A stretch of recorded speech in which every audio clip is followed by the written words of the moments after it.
Kerryon, was your family pro-Alabama or pro-Auburn when you were growing up? Really neither.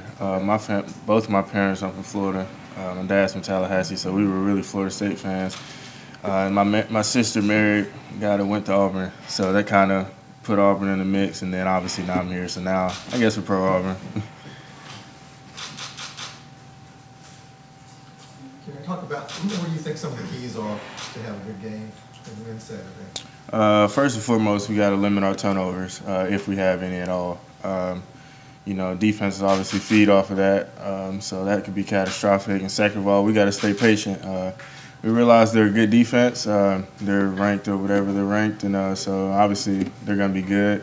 But we're up for the challenge, and we've got to be patient. If we get 5 yards, we got to take it. If we get 20, we got to take it. If we get 3, we got to take it. If we get 3 points, we got to take it. If we get touchdowns, we got to take it.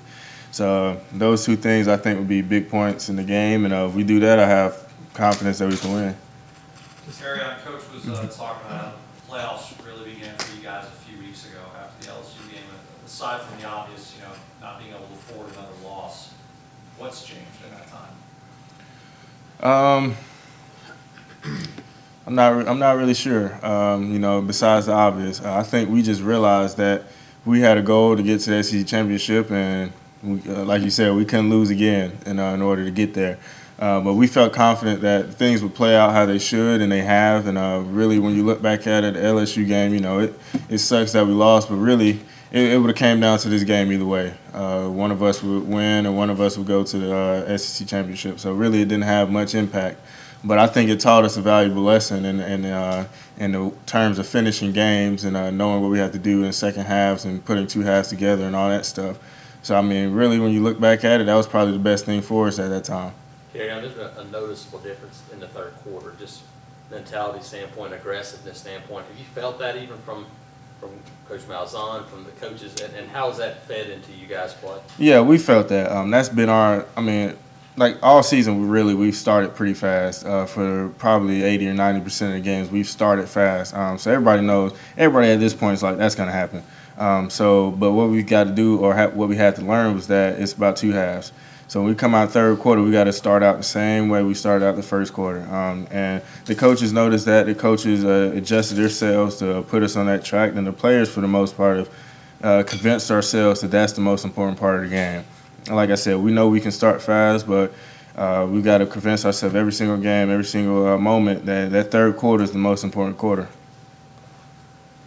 Kerryon, when you're running the sweeps and the powers, it seems like you're a very patient guy. You kind of let your blockers get ahead of you. I know as a tailback, you probably want to just run real fast as fast as you can go.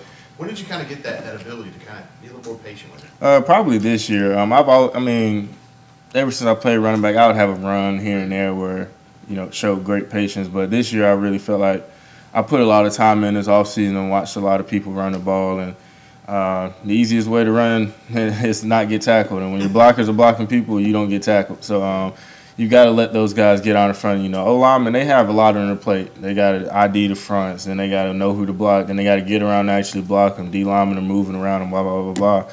So you got to give those guys time to do what they do. And that's just something I focus on this year, and I think I've done it probably more consistently than I have ever in my life. Do you still have to think about it, though, each time? Oh, yeah. It's because at the same time, when you're a run-heavy offense, a lot of people want to bring an extra guy in the box to do this. So, sometimes there's a guy that maybe is not being blocked at all. And sometimes you want to just hurry up. I got to get something before they get me or blah, blah, blah. But I think if you stay patient and let the blocks form, it works out better for you. You said you watched a lot of guys in the offseason. Who'd you watch the most? Le'Veon Bell, definitely the most. He's the guy everybody knows when you watch him. That guy, he'll literally stop running. He'll just be standing there and let his guys do the work. And I said, well, if it works for him, surely it can work for me here. So it's done. It has this year. I'm glad I watched that. Is that scary as a running back to literally stop all of your momentum? Yeah, it is. And I used to.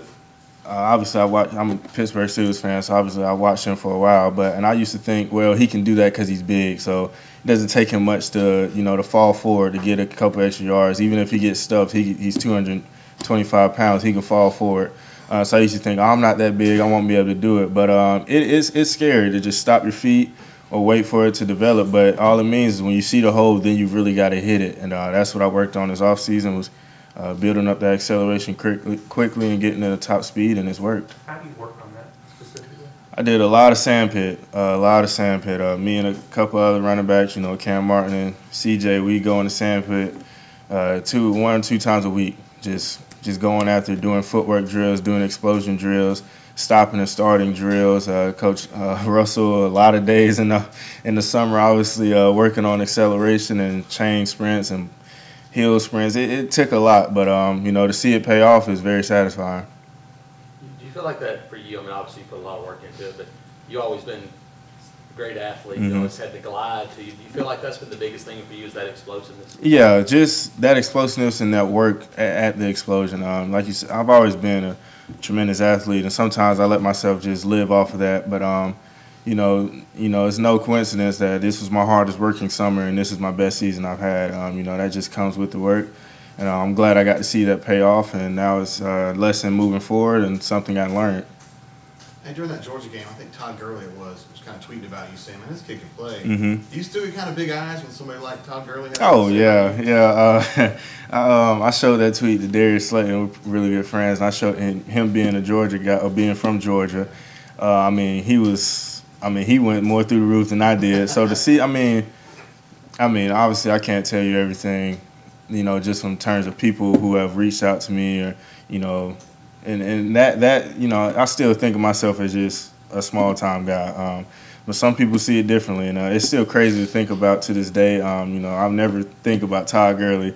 I watched him run the ball so many times against us, against other people, and just to think, wow, he actually knows who I am. That's crazy. Do you have a little bit more free time this week just because there's no class? And what are you doing when you're not doing football-related things? No, we do not have more free time.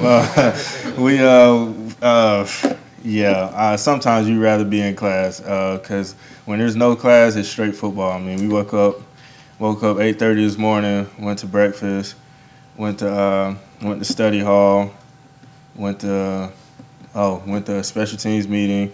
Then we had OD meetings. Now I'm here. Now I'll leave here, go down, get ready for practice, go practice, leave there, do treatment. By that time, it'll be 8 p.m., 9 p.m., your day's over with. So you go to sleep, you wake up, you do it again. But that's the kind of sacrifice you have to make. For a game like this, on a week like this, you want to be prepared as possible. You want to make sure your body is prepared as possible. Mentally, you're prepared as possible. So the sacrifice pays off. Kerryon, you're obviously have a lot of appreciation for the offensive line. You live with Markel. You hear a lot of offensive line talk. To see what those guys have done this year with all the changes, how impressed have you been with them? Like you said, with all the changes, it's very impressive. Some line units have one guy go down. They'll have a center go down or a guard go down. It's like, that's the biggest thing, the biggest news message across every board you see. D. James went down. AG's moving around from position to position. Casey went down. Mike went down. That's 3 starting linemen that that's tough for anybody to deal with. But for those guys, that's how they're coached. They're coached to practice as a unit, to play as a unit. Orange and blue guys, first and second string, have to be ready, and I think they have been, and that showed off because we'll have a guy go down, we won't miss a beat. You really can't tell. So that's just a testament to their unit, a testament to their character and their work ethic.